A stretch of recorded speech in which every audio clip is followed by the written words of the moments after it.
So we're going to do a quick version of the aggregate supply, aggregate demand analysis, and we'll assume that for some reason government has decided to decrease its spending. So there's a large reduction in government spending. So the aggregate demand curve moves to the left. So there's a fall in government spending, and that leads to a decline in GDP, because government spending is one of the components of aggregate demand. The decline in GDP by the Phillips curve, we now have a GDP gap if we assume, as we typically do, that we started at potential.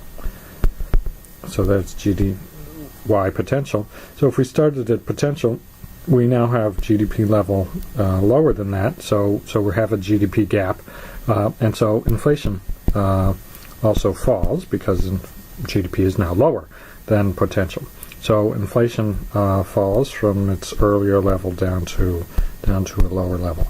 GDP doesn't fall by so much as it might have, given the large decrease in government spending, because when inflation falls by the monetary policy rule, by the Taylor rule, the real interest rate will fall, and that will then lead to increases in investment, net exports, and some increases in consumption. So the extent that they're responsive to declining interest rates, those components of aggregate demand will be crowded in by the decrease in government spending, much as we might expect. Now, the next period, we have our decrease in aggregate demand leading to our lower equilibrium level. So the next period, since inflation was lower than it was earlier, expected inflation will now be lower. So the aggregate supply curve now shifts out to here. So that's AS2, and we have a new equilibrium, which is right at the intersection of the aggregate supply curve and the aggregate demand curve. So GDP now goes up because the inflation going down means that the Federal Reserve, the central bank, can again lower the real interest rate, and that stimulates investment spending, net exports, and consumption spending. So inflation goes down, leads to an increase, a decrease in the interest rate, a more expansionary monetary policy, and you get an increase in GDP. So GDP goes up a little. And that process will continue in declining inflation, leads to increasing output until we're back at potential. And again, as I said in class, if expectations are adaptive, the economy might cycle around, overshooting the potential level and then coming back.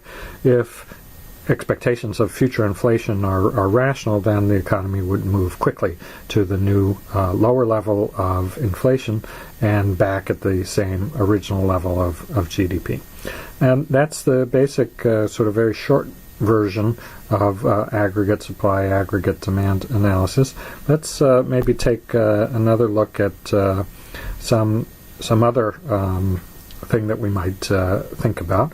Suppose, for example, that the central bank was, for some reason, unhappy that the economy was at the current level of potential, and they decided to raise interest rates. So the Fed, for some reason, decided to raise interest rates, wasn't happy with the level of inflation that was there. So the Fed raises the real interest rate, the R bar. So R bar increases. That leads to a shift to the left of the aggregate demand curve. We have lower level of GDP. And because GDP is now lower, we have a lower level of inflation. And that then leads, just as before, the aggregate supply curve. Since inflation is lower, the aggregate supply curve starts to shift down, and we finally end up with the same level of GDP, but now a lower level of inflation. So that's the sense of a contractionary monetary policy to reduce the rate of inflation. And the best example of that in the United States macroeconomic policy was Paul Volcker's, chairman of the Federal Reserve in 1979, late 1979, was appointed by Jimmy Carter to reduce inflation, which at that point had entered double digits, 15-16% inflation. And he did it in basically exactly the same way that the graph suggests, pursuing contractionary monetary policy, which then led to a decline in inflation. Remember, the real interest rate is higher all through this period. So R bar is higher.